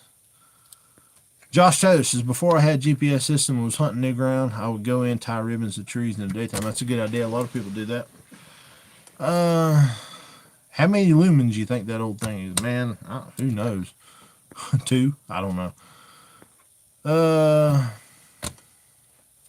Woody says, or Cyrus says, with being more training videos, field trials during the off season, what to expect during the off season? Yeah, I just hadn't had a chance. Once we get a little bit longer daylight days, we'll definitely get out there and do a little bit more videos like that. What size are the Dans? Finley River says, I wear a size 12. I don't know if that's what you're asking, but all the Dan's boots and stuff I had are size 12s. But we do a lot of landscaping and stuff, so now they've all my old Dan's chaps and boots that I bought that I never did really use for coon hunting. Those have been put on our landscape crew because we actually go in, we build koi ponds, and we clean out people's creeks and ponds and stuff like that. So they've got plenty of use. I just haven't been the one using them. Bobby says, I saw you hunting one day and you shot me in my... Alright, Bobby McFish, I don't know what's up with that. Jonathan Pike, Wick, not 6. Speaking of swamps, do you remember the old Wick hip boots? Yes, I have seen those. Billy Smith, where's Miss Nightlife? She is at home right now. We got really bad weather, and it's actually sleeting and stuff sticking to the roads. I didn't want to risk driving on the roads. Zara says, Caitlin, we can make him a lap dog and cuddle with me when I'm staying at y'all's house. That works. Wagner Moore says, I have a cur and Walker mix, and that should be a good dog. I like a good recipe for coon. BC hunting, Daniel Martin. About the best thing you do, man, is quarter your coon up, put it in a crock pot, and we'll cook it low and slow for about 2.5 to 3 hours. What you want to do is about every 30 minutes, if you can, go in there and dip the grease off the water and add a little bit more water. Go ahead, then like that last 45 minutes to an hour, whatever vegetables you might want in there, go ahead and put it in there, add you a little bit of flavor. When you get done, when it's all said and done, you're going to have a really tender, moist, like stew, kind of like a pot roast. Or you can leave the vegetables out, take the meat out when you're done, and actually pull the meat off the bone and put it in with some kind of barbecue sauce, and you'll have something like, barbecue sandwiches. So that's what we do. Bobby McFish, only heartless people hunt. How would you feel if someone hunted you? These animals have feelings. You're cruel. We are the most cruel people in the world, and I really feel sorry for anybody who tries to hunt me because I can probably outhunt them. Joking. Moderators, if you will, Bobby McFish, he's out of here. Y'all get rid of him for me. I would appreciate it. And sound off if you do. Gone. Deleted by Caitlin. Keith Dean, my 2-year-old blue male, was right, but started on deer. I normally send him on his way, but he's super loud, ball chop. Do you know of anyone who's successfully shock broke dogs on deer? Yes, I have done that myself. Best thing you do, Keith, is go down the road in the daytime, find you, right around that twilight time, find you a field that's got some deer in it. Make sure you got your shocker on your dog, pull over, and let your dog out in the field. And the second he shows interest, he ain't got to bust out after him. Once he shows interest and kind of leans forward, light him up. And it may take a few times, but you can break that dog up, do it. But the key thing is you want to make sure you see what he is interested in before you light him up. Kaizen Thompson, do you do any other kind of hunting? Yeah, I dabble at turkey hunting. I'm not a good turkey hunter. I'm not a good turkey caller. My buddy Will, that you've seen in my videos, I go with him. He calls for me. I've yet to have luck. I've been doing it. It's probably my 3rd season coming up. I used to do a ton of deer hunting. I have killed a lot of deer, and I just kind of lost interest in it. I've had leases from South Carolina to Georgia. We've hunted Tennessee. I've hunted Kentucky. Of course, North Carolina. So, done a lot of deer hunting. I do squirrel hunting sometimes for the fun of it. My biggest, it's not a real big hobby. One thing I really like to do in the summertime is I love to catfish. I just love catfishing. So yeah, I do a little bit of everything, but coon hunting is definitely my passion. Finley River says, "Hello, size question," was my son's comment. Seth's Adventures, how much you pay for a good bloodline walker pup? Man, that's going to vary. if somebody's got pups for sale, for $50 to $100, I'd shy away from that. You can look to pay between $300 to $600. That's what you're gonna pay, and just because you're paying $600 for the pup, don't mean it's the best bloodline, and don't mean it's gonna make a dog. Best thing you do is do your research on the parents, especially the female, and hunt with the parents if you can. And when I go look at picking out a pup, I like to find a pup that seems to be a little bit independent. That's not necessarily. I like to find the one that's kind of sitting off to itself. It's like it don't mind the company of the others, but it don't have to have them to be happy. And that's the way Nix was. She would just kind of sit, not like in the corner, carry her down, but she's just to the side, and she was like right here on me. While all the other pups were playing around, messing around, she was like, "Hey man, what are you doing here?" And I was like, that's what I want. That's what I was looking for. So, I paid $500 for her. She's a good bloodline. So, you might as well look at ponying up 300 plus. If you're looking at a pup, less than $300, you may just be getting some bred junk. You don't know. I mean, you might get a good one, but three to six is a good range. Danny Martin, you're welcome, buddy. Hatmaker, hunting and fishing. Sound like an old hee-haw. Hey, Grandpa, what's for supper? That's right. Brian Hall says, if he hunts land he don't know, he will use an orange ribbon. I tell you, hunting the private land, too, is crazy because you get in there and every deer hunter in the country is when they're putting them little reflective thumbtacks up. Them things are shining everywhere at night. I don't even see how them guys figure out which one is theirs. Stephen May says, what kind of gun and bow did you hunt with? My gun, I have still. I've got several, but my go-to deer rifle is a Remington 7600 Woods Master. Is that what it's called? Pump 30-06 carbine, short barrel. I can grab that gun, hold it straight down, the barrel does not touch the ground. That's my favorite deer hunting rifle. I've shot them out to 250 yards with it, no problem. Got a Nikon 3x9 scope on it. Bow wise, I'm a PSC man. I love PSCs. I've had them all. I've had Matthews. I haven't had a Bowtech. Miss Nightlife's got a diamond, which I really like. Bought her a diamond. But I'm a PSC man, and also Pearson. I've had several Pearson bows. About the only ones I don't like a Hoyt. And I don't know why I don't like a Hoyt. Hoyt's a good bow. I just never had one. Billy Smith, good night, buddy. Troy Deaver says, Seth, I just bought one from Sharptooth County, $600, and two from Roanoke River for $500 each.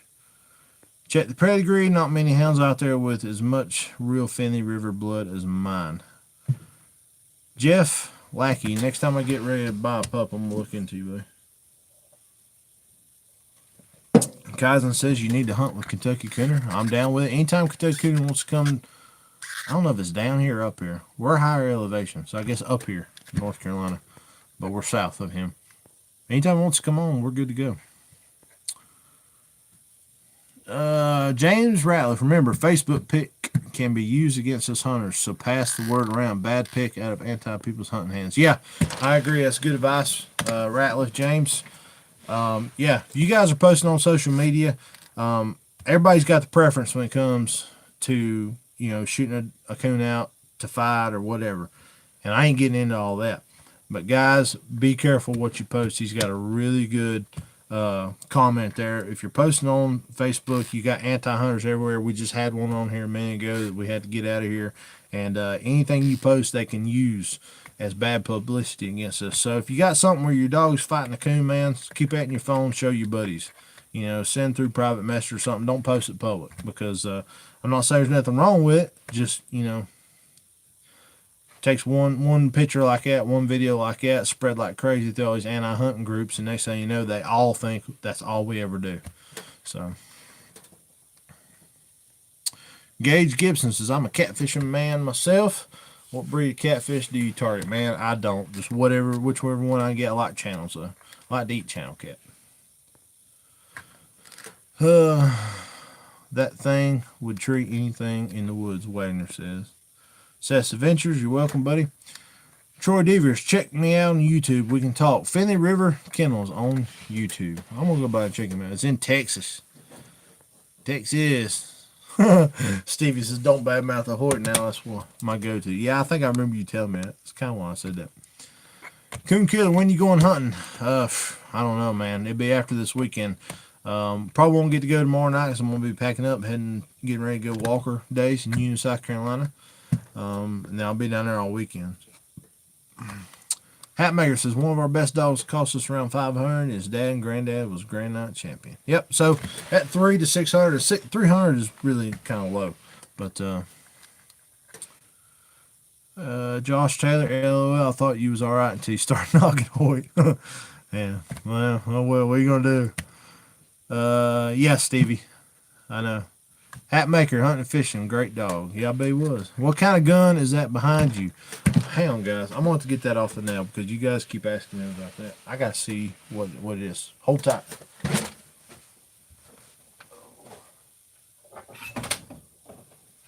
All right. Everybody's been asking. What kind of gun is that? Shoo. A Champion. Champion, 12 gauge, full choke, barrel and lug, forged in one. Let me flip that around for you guys. This was my grandfather's shotgun. Let's see here.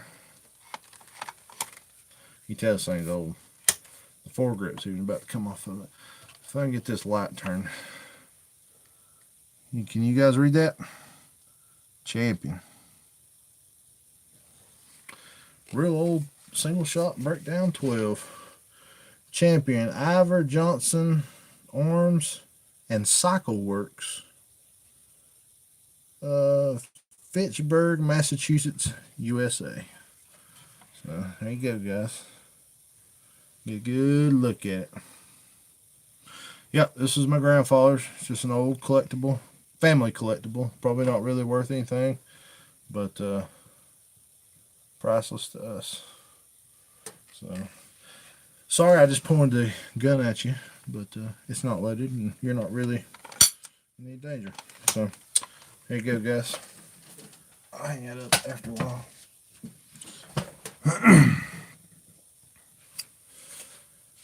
Anytime for you, Nick. Fanny River. Appreciate it, buddy. What's up, man? Just got off work. Been pre-salting all evening. Mario Littrell. I can't remember saying anybody. Been out there salting roads, man. That's a big job. Wagner Moore says, do you run bear? If I can help it, I do not. If my dog does, I put a stop to it. We got tons of bear around here. We got tons of bear hunters. And, you know, easily done. But no, I do not run any bear. Love to catch big yellow cat on trot lines. Oh, yeah. Kaizen, am I saying your name right, buddy? If I'm butchering it, I do apologize. If you ever went to Pigeon Forge, man, Pigeon Forge is like 2 hours from here. We go to Pigeon Forge very often. Me and Miss Nightlife was in Pigeon Forge like 3 or 4 weekends ago. And we'll probably be back there here in a couple weeks. Coon Killer says, I forgot about Walker Days. Yeah, man, you got to come down there and see us. No. Ronnie Hill says, have you ever done coon hunting out of a boat on game land or off rivers? No, but that's something that's on the bucket list. I got a couple buddies who've talked about it, who do it, and they've invited me down, and if I ever get a chance, I'm going to. Keith says he's got the same shotgun, was his grandfather's also. Tony Kelford, North Carolina, Roanoke River Kennels. He's a good trainer with state-of-the-art facility. Some good dynamite dogs. Ever heard of him? No, I have not. Well, I've heard of Roanoke River Kennels, but the name I have not, buddy. Hat makers. Both my papaws have a single and a double barrel 16 Stevens. I love the single shot one, but kicks like a mule. Yeah, they do. They kick on both ends, that's for sure. Michael says after he shoots his old shotgun, the barrel breaks down. Stevie says that's an Ivor Johnson. The old gun is worth something. I'm sure it is. Caitlin says, really? I want to go again. LOL. Caitlin, what do you mean? Go what? Catfishing? Let's go. Oh. Hatmaker says, I'll send you many coons as you want, but don't send me no bears. I'll tell you guys, the bears are very common around here, but you know, it's no big deal. They avoid us for the most part. They avoid the dogs avoid them. You know, we see their sign, we see them, but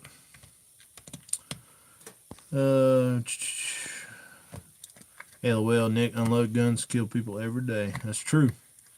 That's why I checked it to be clear and make sure. Have I ever hunted in Virginia? No, I have not. Raymond Beachy. John Gilbert. I think he gave $11 for gun and 2 boxer shells very, very, very long time ago. That's a good story to know. Kaylin says to Tennessee. Yeah, let's go to Tennessee. I'm ready to go. I do love Pigeon Forge. We run out there for a day trip all the time. Blue Tick Hound, what's going on, buddy? Good turkey shotgun. Jacob Smith, how you doing? Family River says, we have hunted in a canoe on the Brazos River with only a calm dog. Kaizen Thompson, have you ever smoked out a tree? Yes, a couple times. We've hit the dens. I knew it was there. Needed the meat for the pups, and we smoked them out, but I do not make a habit of that. It has to be a pup treat on it type of deal. Real desperate type of situation. I figure if the coon gets there, he beat us to the interest. That's the way it goes. But I have done it a couple times. For coons, yes. Hatmaker says, for turkeys, we use a 3.5-inch mag. Yep, I got a Mossberg pump. I run the 3.5 in there. It's the double X's. That's what I run. I have mowed down a many a tree last 2 or 3 years on turkeys, but I have yet to hit the turkey. But I've cut down a many a tree that I won't be in my way next time. Oh, let's see here. Let me check my paper. I write down things I want to talk to you guys about. Alright, so if you guys don't know, I've already been talking about this, but for the people who hadn't been watching since the beginning, this weekend in Union, South Carolina is the Walker Days at the Union County Fairgrounds. Make sure you come down there and see me and Miss Nightlife. We're going to have the Nightlife Killing booth set up. We're also going to have Heather Tucker with Mooks. She's going to be at our booth selling the Mooks collars. And then Sport Dog brand is going to be right beside of us. I'll be bouncing back and forth between the two. So make sure if you're anywhere around Union, South Carolina this weekend, you can come by and see us. John, bring the youngins down Saturday. You guys will have a good time. I know you will. But Kim and Kirsten, his wife Kirsten, she's on here sometimes. She'll be there as well. It's going to be a really good time. Colton says, I would advise you not to go Pigeon Forge during the second or third week of March. It is a state FFA convention. Multiple people. Roads are packed. Yeah, it's always packed down there. Showing up. Oh, one thing I want to talk to you guys about. People kept asking, and I kept forgetting to do it, but we done this like a week and a half ago. The coon hunting mystery boxes are up for order on our website, nightlifekennel.com. If you don't know what that is, we've done this one time before, and basically it's you got over $68 worth of coon hunting gear in this box. It's only going to cost you $55, so you're saving a deal. You're saving money on it already to begin with. There's no ETA on when we're going to fill these orders or when they're going to ship out. If you want one, you go on our website, nightlifekilling.com, look under Nightlife Gear, Mystery Coon Hunting Box. You go ahead and purchase it. Once I get a certain number of orders come in, we've already got several, but we got several more to go. Once we get all them in, I will fill them, the orders, and I will ship them, and I won't tell nobody. It'll be a surprise when it comes in the mail. These make great birthday presents, or if you just want to surprise yourself. Only thing I can tell you guys is you're going to get over $68 worth of coon hunting gear that you will use every single night you go coon hunting. It's only going to cost you $55 plus shipping. So you do save money. You will enjoy it, and I think you will like it. And the last time we done it, we had dozens of people do this, and they all absolutely loved what we sent out in the boxes. And this year, or this time, it's a whole new, completely different set of stuff. So if you ordered one last time, I'm pretty sure there might be one thing in there that's like what was in another box, but the rest of the stuff is brand hammer new. We've not put in another mystery order box. I'm telling you, you guys are going to love this stuff. So if you're interested in Nightlife, Mystery Coon Hunt Box, nightlifekennel.com. They are $55, and once we get so many ordered up, we'll be sending them out. Kaizen says, you went to Dollywood. Yep, when I was a kid, we did. Stevie May says, I need you to message me after. Okay, I will, buddy. Have you ever hunted coons in Missouri? Nope, I have never even been in Missouri, buddy. Foggy Top Lights, Ronnie Hill asks, no, I've never heard of them. You got one? Is it an old brand? David says, anyone from the West Coast? Cyrus is on there. He's not from the West Coast, but he is out on the West Coast. Sometimes we got a guy on here, David Nichols. He's from California, I think. Hatmaker, you gonna film Walker Days? Yeah, I'll probably do a little bit of filming. I filmed Winter Classic too. Never did put the footage together. So Brian Hall says, me and Borderline have land in Hunt, Virginia. Come on down. I will. Curtis Sheldon, there he is. Hey, buddy. You out there hunting with the Deer Creek Cartel tonight? Killing every coon. Well, I guess you can't kill them now. Season's out. Treeing every coon in Indiana. So, how's that going, buddy? All right, guys. Well, anybody got any last minute questions you want to ask me before we close this up? I hope you guys enjoyed seeing some of this old coon hunting stuff. I really enjoy collecting this stuff. And any of you guys that have any old coon hunting stuff, especially stuff that I do not have here that you might be interested in selling, it don't have to be in perfect condition. I like for it to be, real great condition with all the parts. But, we can talk about anything. If you're just looking to get rid of it, you can send it to me. Nightlife Kennel, P.O. Box 187, Flat Rock, North Carolina, 28731. Or if you're looking to sell, message me, nightlifekennel@outlook.com. That's on email. And we can talk about it. So, Keith Dan says, I live in a town, 4-month-old pup. Started yard barking. Is it too young for a bark card? No, sir. It's just the right time. Michael Chase, what brand's your camo dog box? That is a Houndsman Deluxe. I won that box at Autumn Oaks about 4 or 5-ish years ago. Still got the box. Colton says, when is North Carolina Coon season open and close? It opens around the middle of October every year, and it ends the last day of February. So we are closing down. I get to hunt until middle of March in South Carolina, though. So, Kaizen says, I got a walker 2 weeks old. How do I train? Buddy, up until it's about 6 months old, I wouldn't worry about the coon hunting training. I would work on its kennel manners. You need to work on it leading, and not right now. I mean, you got to wait till they're 10 plus weeks old before you even start any of this stuff. But the kennel manners, not over barking in the kennel. Leash training up until he's 6 months old. Not barking in the kennel when they're not supposed to. I like to ride them around in a dog box when they're real young, get them used to it because they tend to get real sick. You need to take them on walks and let the dog get used to you and coming to you when called. Just basic commands and stuff like that's what you need to work on up until they're 6 months old. And at 6 months old, roughly, maybe a little sooner, start taking them out in the woods with some experienced dogs. Triggle Creek says, we are heading to the woods. Have a good night. You too, buddy. I look forward to these every Tuesday. Please keep them coming. Hatmaker, I'm going to try. Apologize we didn't do it last week. I had the flu. I mean, I was really bad sick. And pretty much over it. But send it to you. Okay, Stevie. Beast Mode. My dad won't get me the mystery box because he doesn't know what's in the box. Only thing I tell you, Beast Mode, is you're going to get over $68 worth of coon hunting gear. And you're going to pay $55 for it. So, can't give it away what's in it, but I know it's stuff you'll use. If you coon hunt, I can't guarantee you don't have some of this stuff. I mean, somebody could have some of this stuff, but I guarantee you, if you coon hunt, you're going to like what's in the box and you're going to use it. So, but hey, dad rules. What dad says goes. But yeah, Beast Mode, if you want to call him, you have him text me. I can't give away what's in it, but I can talk to him.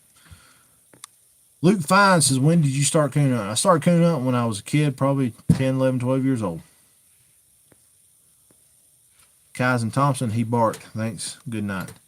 Blue Tick Hound says, I got 8-month-old Blue Tick and it strikes but will not tree yet. Don't worry, buddy. That's a real young dog. The treeing will come. Just keep it in the woods. Keep it going. Be patient with it and you will get a tree dog out of it eventually. The fact that it opens on track is a pretty good sign. So, all right, guys. So this weekend, Union, South Carolina, Union County Fairgrounds. Come by Nightlife booth. We're going to have a whole brand new set of hats. I'll have the green ones. I've got some other colors there. We got Nightlife hoodies. We got Nightlife t-shirts. I got Nightlife decals. We're going to have Dakota Vertex brand new lights going to be on the booth. Heather Tucker with Mutz collars. She's going to be set up with us. She's going to be selling all the Mutz quick release collars. Also going to have the Sport Dog booth right there beside us, and I'll be over there. So if nothing else, you don't have to buy a thing. If you're at Union or anywhere close to it, come by and at least come say hey to me. I love meeting you guys. We'll take a picture together. I'll put you and me up on Instagram. So, Beast Mode, do you think the stuff in the box will work for a squirrel dog? Yes, it will work for squirrel hunting stuff. It's not hound hunting, I guess you could say, is where it would apply. Ronnie Hill, I used to have one of those foggy top back when I was young. They're old lights. I'd like to see one. Alrighty, Robert Adams, good night. Michael Chase, appreciate it, buddy. All right, well, we're going to get off here. So, like I said, Union, South Carolina, this weekend. Come by and see us if you're anywhere nearby. And nothing else. Hopefully, I feel like it. We'll get in the woods right after. And we'll hopefully keep these live videos going. So, I appreciate you guys following me and checking out my stuff. And if you ever need anything, nightlifekennel.com. You can hit me up if you want to email me, nightlifekennel at outlook.com. And if you guys ever want to send me anything, like I got the thank you card from the youth coon hunters there, or any kind of care package, or if you guys have a product that you make and it's a business and you want me to help promote it, send it to me and I'll talk about it on live video. You can send it to Nightlife Kennel, P.O. Box 187, Flat Rock, North Carolina 28731. So, all right, guys, we appreciate you. Y'all have fun. We love you. In the meantime, true one for me.